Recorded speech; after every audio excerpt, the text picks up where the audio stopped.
Tonight, the road to re-entry. Thousands of people forced to flee wildfires in the Northwest Territories gear up to finally go home.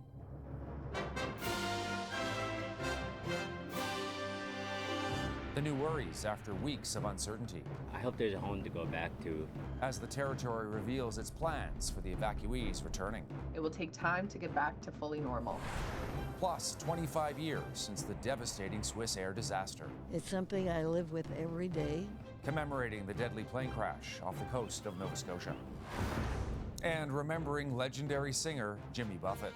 Changes in latitude, changes in attitude. From busker to businessman, the legacy of the Margaritaville pioneer. Wasted away again in Margaritaville.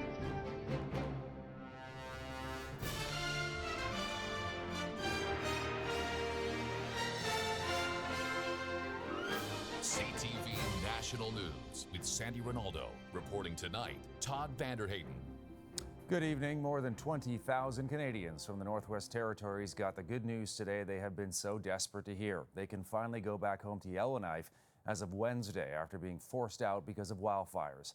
That's assuming no new fires flare up in the region between now and then. The evacuees were ordered to leave the territorial capital nearly 3 weeks ago. They've been scattered ever since. Several other communities still anxiously awaiting the green light to go back. But officials expect both the re-entry plan and restoring basic essential services will be slower than normal. Our coverage begins with this report by CTV's Tim Brooke.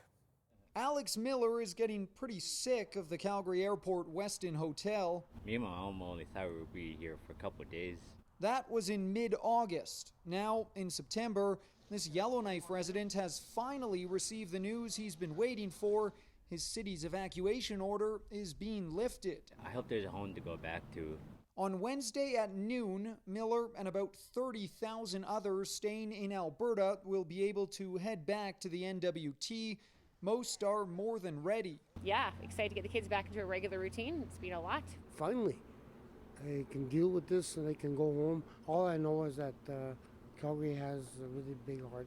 The out-of-control wildfire that threatened homes in the capital as recently as Friday is now classified as being held. With the firefighting work we're doing and with weather expected coming up, we don't expect it to grow. Officials say the last few days have been key. Improved visibility here meant that we were able to get our full fleet of aircraft in the air and really hit it hard. And that's exactly what we did. But the work is far from over. Wednesday's return is still contingent on weather conditions, and it's expected to be a smoky few weeks in the territory. And you'll be coming back to basic services. As everyone arrives home, it will take time to get back to fully normal. There will be limited healthcare services. Not all city facilities will be open. There will be limited cashiers at stores and more. And not everyone can go home yet. The risk in places like Hay River and Enterprise is still severe. We know it's been a really extraordinarily difficult and in some cases tragic summer. And we're doing everything we can to help get you guys home. The message as officials work to get everyone back, please be patient. Tim Brooke, CTV News, Calgary. Meantime, in British Columbia, thousands of people still out of their homes as hundreds of wildfires are burning from north to south. Close to 200 remain out of control. The biggest challenges, hot temperatures and heavy winds, which are now triggering separate warnings about flooding and landslides. CTV's Ben Nesbitt reports from Vancouver. Wicked winds wreaking havoc in northern BC. We know that some of our wildfires, especially in the north, have increased by hundreds, if not thousands of hectares. BC Wildfire Service expecting gusts of up to 80 kilometers per hour across the Northwest and Prince George Fire Center Saturday.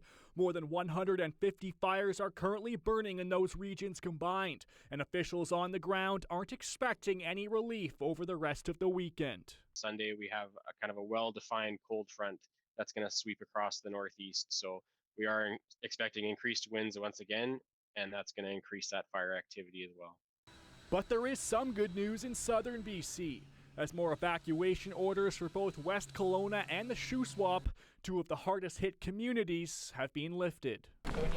While crews continue to fight the flames, there are concerns about what could happen after they're out. The possibility of flooding. Simon Fraser University Earth Sciences professor John Clegg says impacted areas with lost trees and burnt out soil won't be able to handle heavy rain.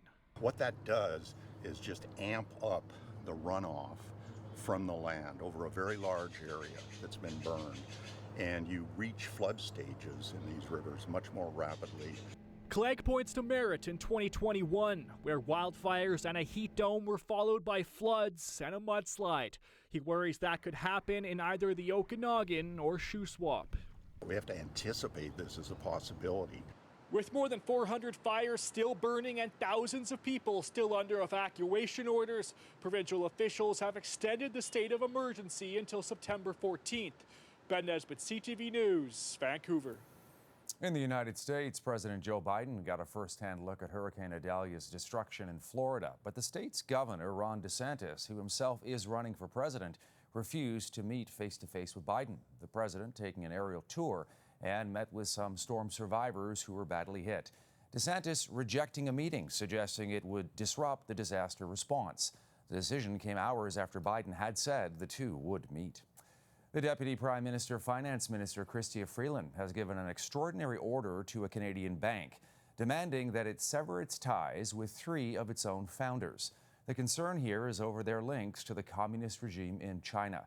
Comes as relations between Canada and China are at a low point. CTV's Kevin Gallagher has more on Wealth One Bank. Wealth One Bank of Canada is a Canadian Schedule 1 bank. Headquartered in Toronto, Wealth One Bank caters mostly to high net worth Chinese Canadians.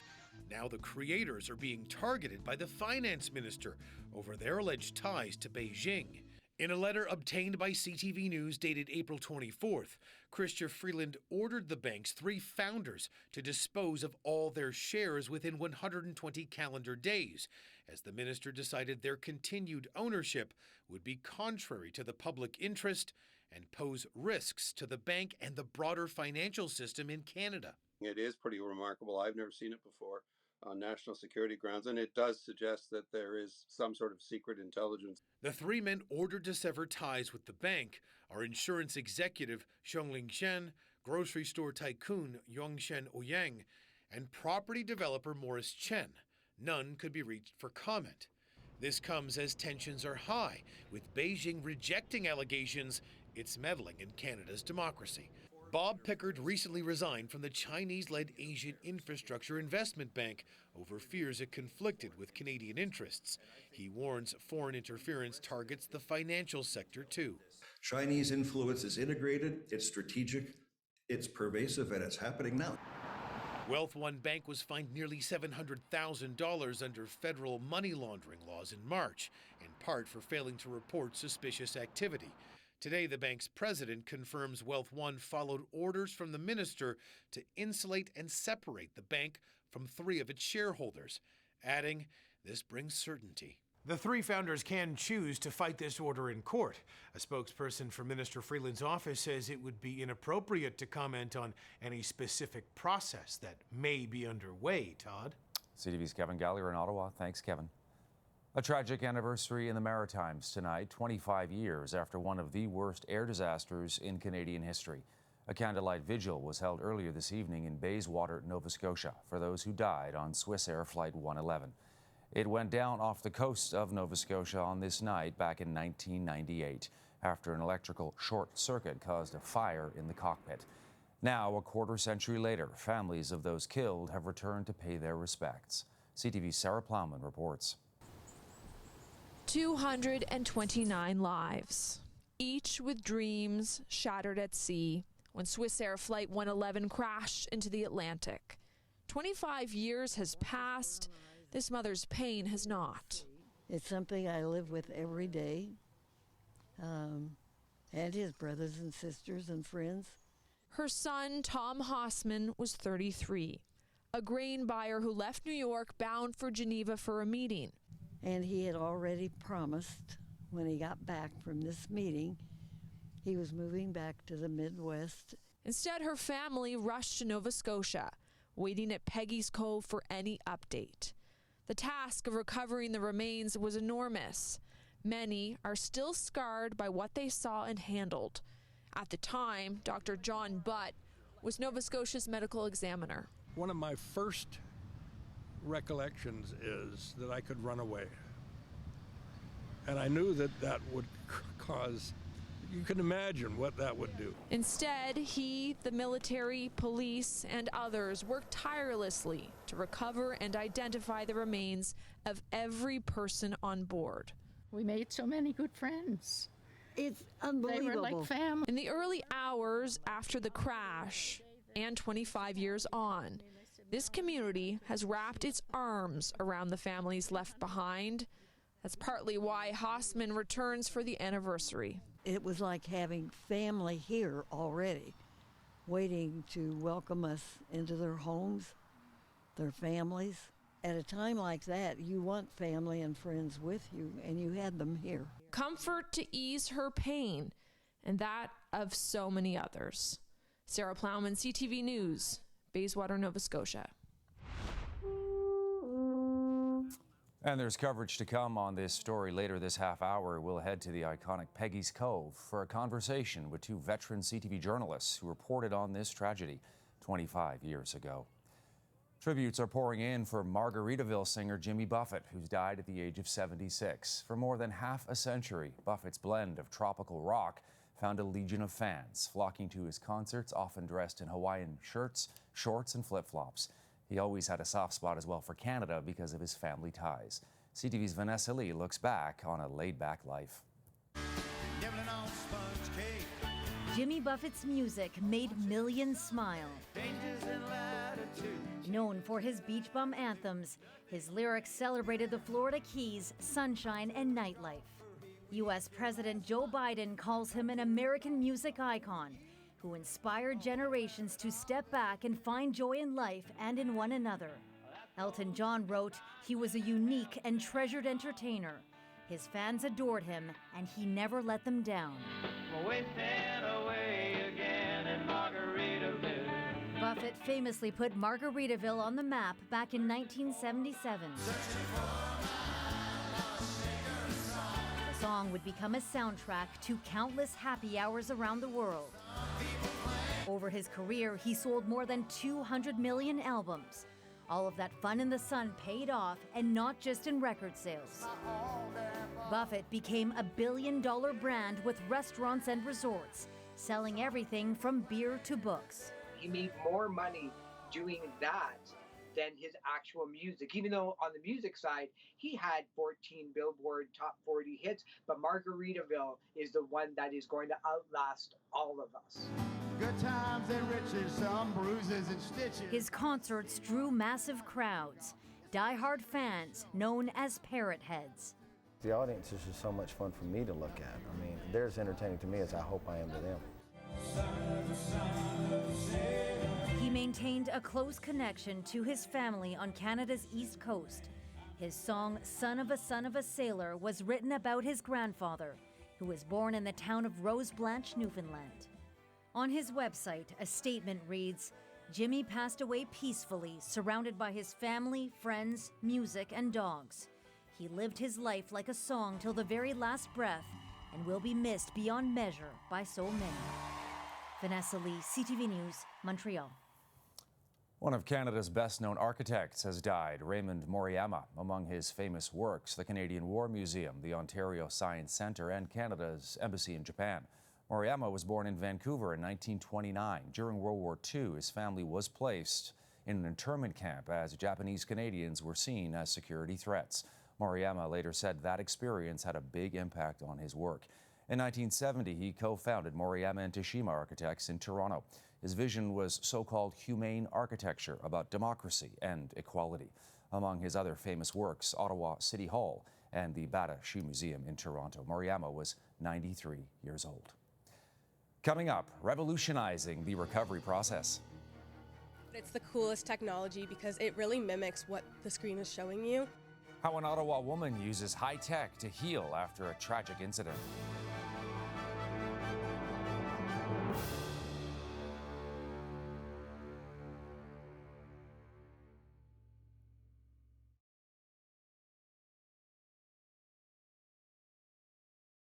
A student at Carleton University in Ottawa is making a remarkable recovery after suffering a seizure and a near-death experience.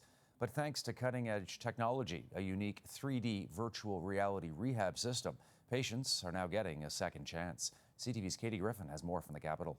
Okay, let's walk.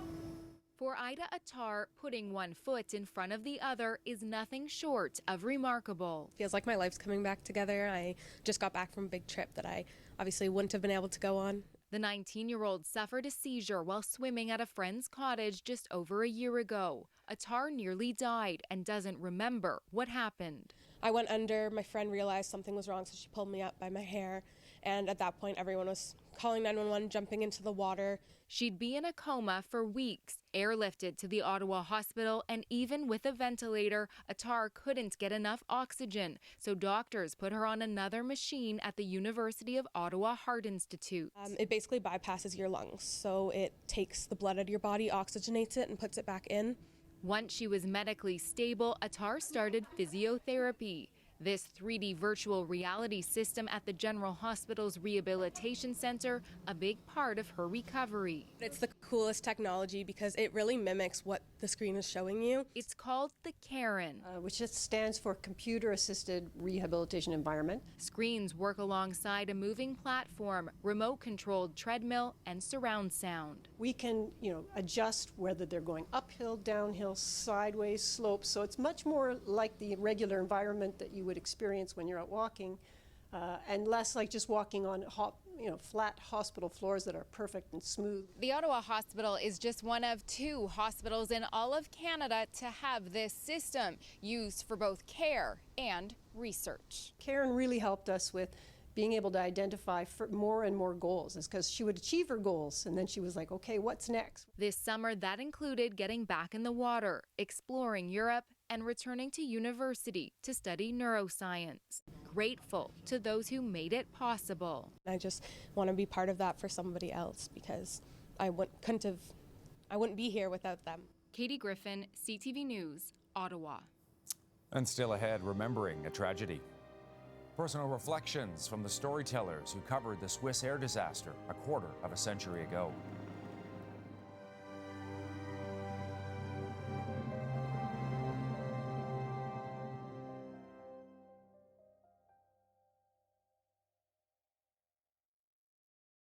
Between them, CTV Atlantic's chief anchor Todd Battis and his predecessor Steve Murphy have covered some of the biggest stories in Canada for more than 75 years. They both remember exactly where they were the night Swissair Flight 111 went down off the coast of Nova Scotia 25 years ago. And the veteran journalist returning to Peggy's Cove this week to reflect. With Steve Murphy, the lighthouse in the background, you might hear we're being serenaded by the Swiss Alphorn gentleman playing in the background, which seems appropriate. It does seem very appropriate. 25 years ago, it's still an event that looms large in our region. Do you recall that night? Because it was rather late at night when this broke. I recall it clearly, and I think there were a couple of reasons. One, it was a terrible event, and we'll never forget it. On a slightly more practical note, the CTV National News had just moved from 12 midnight to the earlier hour of 11 o'clock. So I was watching Lloyd Robertson's newscast, and coming out of an item, he said, by way of breaking news, that there had been a plane crash. And of course, as an Atlantic Canadian, I guess when I think of a plane crash, I assume it's happened somewhere else in the world. But then on that particular night, the map of Nova Scotia came up highlighting this area around St. Margaret's Bay. And next, Lloyd introduced Jay Witherby, who was our news director at the time, who gave sort of the very thumbnail sketch details that were then available about what had happened off the coast. And Todd, we really didn't know very much. We knew there'd been a plane crash, but we didn't know exactly where. We didn't know what airline was involved. We didn't know what sort of aircraft was involved. But it became very quickly apparent it was a disaster and a tragedy of global proportions. And then we began to get the reports, Todd, and you will remember this, of people all around St. Margaret's Bay doing what they always do in times of tragedy, and that is get in the boats and go see how they can help. Come to the shoreline, not knowing what they were looking for, what really happened. It didn't matter. That's right. They just knew their assistance was needed, and they came down. An image that has stayed with me for these decades was, recall there was the QE2 Health Sciences Center in Halifax was put on code orange, meaning a mass casualty event. And there's that image of the garage door closing at the hospital when they realized there would be no one coming in. There was no one to save. It was not only the door closing on the garage, it was the door closing on hope. And at that point, we realized that this was a massive loss of life event. In the difficult days that followed when family came here, Yes. Certainly one of the things I think we were all struck by, those of us who live here, were those family members and in their grief saying, you know, I didn't know of this place, hadn't heard of it, let alone, you know, knew anything about it. But if my family member, my loved one, had to go in such a horrific way, they couldn't ask for a more beautiful place, for a final resting place. And that resting place will be the site of a memorial ceremony tomorrow morning in honor of the victims. All right, after the break, an adventure decades in the making. A thrill-seeking senior celebrates her milestone birthday high up in the sky. We'll be right back.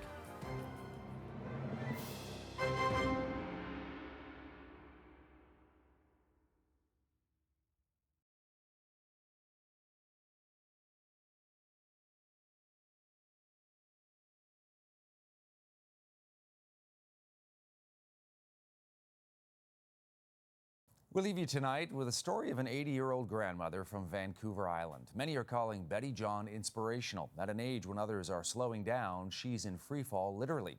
Here's CTV's Adam Sawatsky on a fearless senior smashing stereotypes to prove the sky really is the limit. To appreciate why Betty John is walking towards a skydiving plane in a wedding dress, we need to go back to when the almost 80-year-old couldn't walk at all. Was very weak. I couldn't get my breath.